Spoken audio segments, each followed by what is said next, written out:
to another episode of Plant-Based Yum. My name's Chrissy, and this is my fantastic husband. Oh, thank you. I'm Sean. Yeah. So I have invited him here today to teach us about how to make what we have called sunshine curry. Because at the end, you are left with an empty bowl that has rays of sunshine coming from the middle because you've scraped every bit of the juice into the center for that last lovely morsel of amazingness. So he's going to show us how to do this, and whenever he makes it, honest to God, it's magic. So, Shawnee, tell us about your recipe. Okay, so this is originally found off the internet, but I've since adapted it, so it's not exactly the same recipe. But what we'll do first is we'll put the spices together, and then we'll start doing the rest of the stuff, the plants and things. So the first thing, curry, since it is sunshine curry, we'll put curry in there, and roughly a tablespoon. Let me get the shaker out of the way here. So let me tell you about this curry. This is from Penzy's. If you're here in Dallas, they're over at Preston and LBJ, and they have amazing spices. They're very, very fresh. We've tried different kinds of curries, and our favorite is definitely Penzy's. Yeah, the others are good, but this one's the best for sure of all the ones that we've tried. So about that much of the curry, I'll put that in my bowl. This one's cumin. Chrissy's not a huge fan of cumin, so the recipe calls for a lot more than what I put in. So I put in, that's probably a little bit less than what we did of the curry, but still probably more than Chrissy would like. But you know what? It's hidden in there, and it all blends together, and that's why Sean's putting all these together right now, is so that way then they can all get stirred up together and then bloom in the pan. All right, next is coriander, and we're going to put about half as much of that as we did with the others in with this. And this coriander, at least in my opinion, is a pretty strong spice, and so you want to be a little... It's kind of up there with coriander, in my opinion. Oh, you mean the cumin? Or, sorry, the cumin, yes. Right. Yeah. But, again, all together, it all melds so yummily. All right, next up is garlic. Fresh garlic's great. We're going to use dried garlic. Whoa, that's way too much. So, again, probably about as much as we did with the coriander. Okay, and then turmeric is our next one. Ours, you can see our lovely hand-done label on there. And we've gotten the Penzy's turmeric before too, and it's really delicious as well. I think we had a big bulk of it, and so we just took over another spice jar. So about that much. Yep. All right. And be sure to go, after you do that, if you do it in your hands, to go and put it all over the house, and then you'll have little yellow prints of everything. Just wipe it on my shirt. Yeah, don't do that. It'd be bad. Okay, this is black pepper. Just take a few turns with that in there. And then, because that's not spicy enough, we'll just toss in a little bit of crushed red pepper flakes. Again, not very much. Yeah, just enough. Cool, can I stir it around? Sure. Okay. While you do that, I'll get the turmeric off of my hands. So check that out, guys. That's so pretty. Yeah. It smells really good. A little too cumin to me. But at the same time, I'm not making this. Sean's making it every time. I'm just yumming as soon as I'm eating it. So I'm going to go ahead and put this off to the side. All right, let's put those over. All right, so we've got cutting to do, right? Yes, you want me to do the onion? Yeah, so Okay. basing a little bit off of this recipe, it's coming from Simply Vegan blog. It's kind of the base of what Sean's showing us today. And they call it chickpea curry on the Simply Vegan blog. Chrissy named it sunshine curry. Yes, because it's delicious. Because of the way it looks in the bowl. So the only vegetables that they really put into their recipe is just the onion. And so we like to really pack a punch when we're making anything, really. I want to have a lot of different kinds of vegetables in there. And so what we have in the refrigerator right now, of course, Sean's doing the onion because that's what the recipe calls for. But we're putting in some bell peppers, and we've got some carrots, and these are my carrots. You know how we slice them up? So I have some left over, some of these left. So I'm just gonna go ahead and use the whole thing. And we also had a squash that's about on the way out. So that's going in there too. Pretty much anything you have, put it in there. The more veggies, the better, in my opinion. Don't you think so, honey? Definitely. Yeah. Yeah, when we first did it, we didn't put vegetables in because it didn't call for it. But after we had it, we're like, oh, this definitely would do well with vegetables. So whatever we have on hand, that's what we cook up. Whatever's in season, or the peppers, or just we just toss all those in there. And Is that about right? stuff. Not that big? Yeah, that looks good. Yeah, it's about this big. Kind of hunky. So easy peasy there. And then I think later, you said towards the end, you like to put in the squash. Yeah, go ahead and chop it up ahead of time. But I found that if you cook it toss it in too soon, it gets soft and mushy, and the texture is gone. Maybe the flavor is still there, but the texture is not the same. Kind of want a hunk of it. Yeah. You want to kind of bite into it and have it have a little tooth to it. So. All right, so we're gonna shift over there, and then we'll get starting to cook. Fantastic. Okay? Okay, so we are on to the next step here at the stove. So Shawnee, what do you do next? All right, we're gonna cook up the onions first. So I'm gonna put a little oil in my pan. This happens to be avocado oil, but whatever you have is great. And it was a good dollop of oil. So it's good oil. It's nice when it's over high heat, because right now you were saying you started it out just kind of warm this up, but now it's on a pretty high heat. We use cast iron, so it helps to keep a really nice level amount of heat. Yeah, definitely that. I right. love the sizzle. So about half of the onion that we cut up, and then I'm just gonna stir that around. Apologize for the noise. Get that coated. And then I like to let the onion go for a little bit, and then I'll add our carrots and peppers. They all kind of cook at the same rate, but for whatever reason I like to do the onion first, just let it get started.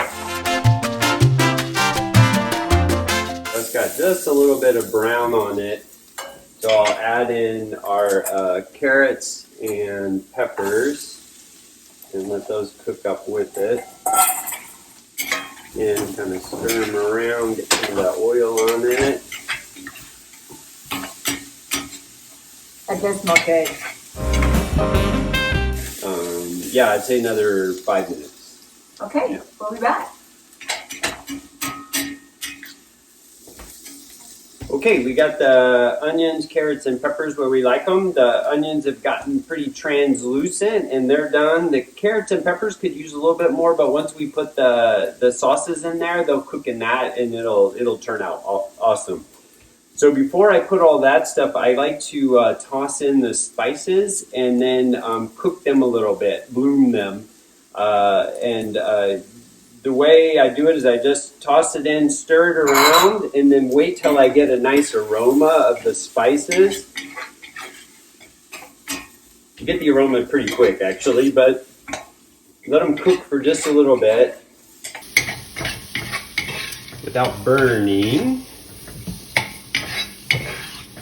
And once you feel like you're kind of right there on the edge, maybe you're going to burn them, maybe you're going to cook them too much, then just start adding in your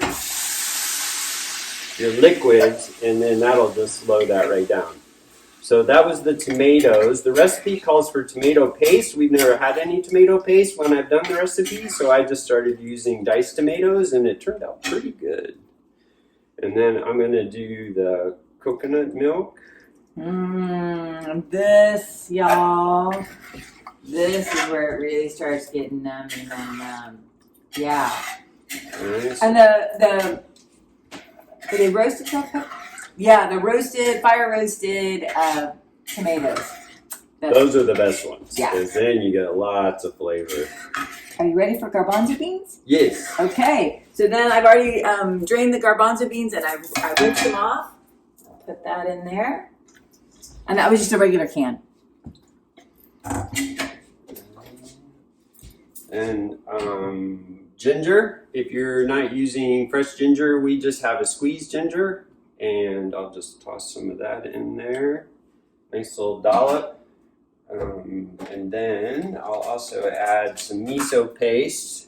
Big fan of miso paste, so I'll get a pretty good spoonful of that. Toss that in there. And I'll mix all that around. Great. And then once I get the miso paste kind of mixed up, you can make a little slurry if you want, so that this part goes a little quicker. But I find it works really good just to toss it in. So the miso paste, when it comes out, is a little kind of sort of a thick globule of stuff. And so that what you're saying is just put it in there and then just give it a little stir, and it just starts to dilute all by itself. With the heat and the liquid, it'll start to separate and spread around. All right, let's go ahead and put those. Put squash in. Okay. Nice. Okay.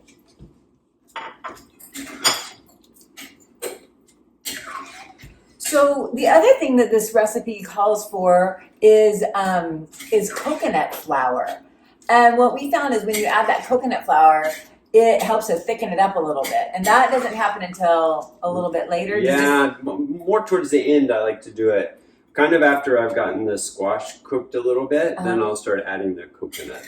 Will that, so will it simmer? Yeah, it'll simmer. So you bring it to a simmer, do we cover it? You don't need to, but you can if you want to. Mm-hmm. And how long do you figure for that? Probably another 5 minutes or so. Okay, great. Yeah. So anything else before we wait? I think that's it. Okay, so bring it to a little bit of a simmer, and then like right now it's on high-ish, and then just turn it, once it simmers, then bring it to lowish. And then just let your squash be your guide. Once you feel like the squash are cooked, maybe you press them against the side with whatever you're stirring with, and when they separate easily, then you'll know they're cooked. And then you can start adding your coconut flour in. Great. All right, we'll be back.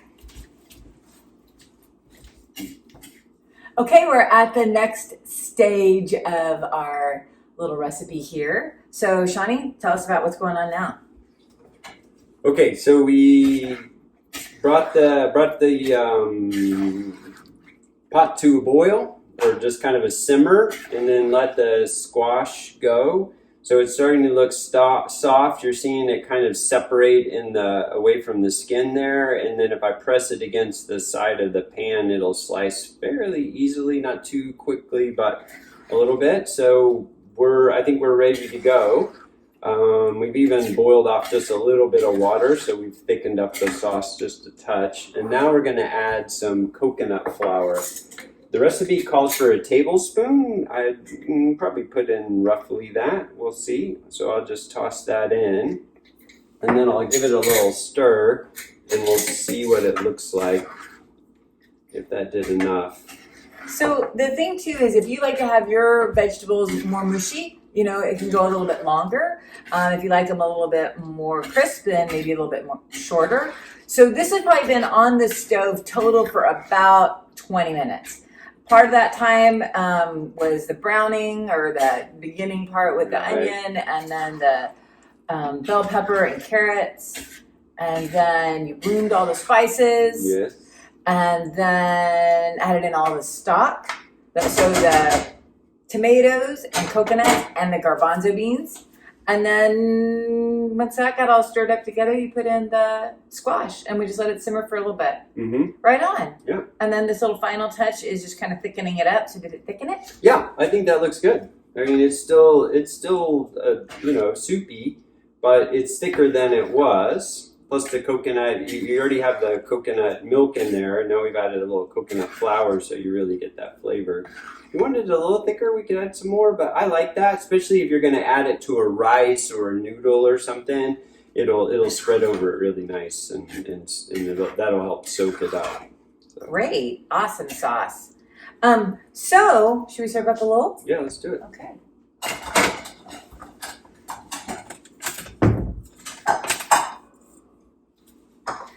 So I know we put this on there. Do you do any kind of like cilantro or anything like that, or just this? Absolutely, if you want to. We've only done the lime. Okay. Yeah. Yeah. But some cilantro would be really good. Yeah. Yeah.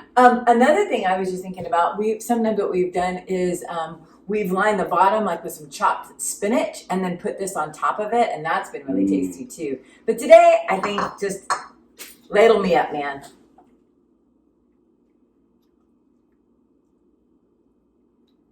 Ooh, pretty. Nice. And then I'm going to go ahead and squeeze some lime in there. And like I said, if you wanted to put cilantro in there, I think it would probably go pretty good with it. I'm just having it straight because it's just the way I want it. Squeeze you too. All right. And then, grab your bowl. Ta-da! All right, so we're going to go and have a little bit of yummies, and I'll post up on the show notes. I'll put in the link to the recipe that Sean's basing this off of, and then some of his little adjustments, and then that's it. So thanks for being with us, and thank you, Shawnee, for being our guest star. Thank you for having me. Of course. Yeah. All right, see you guys.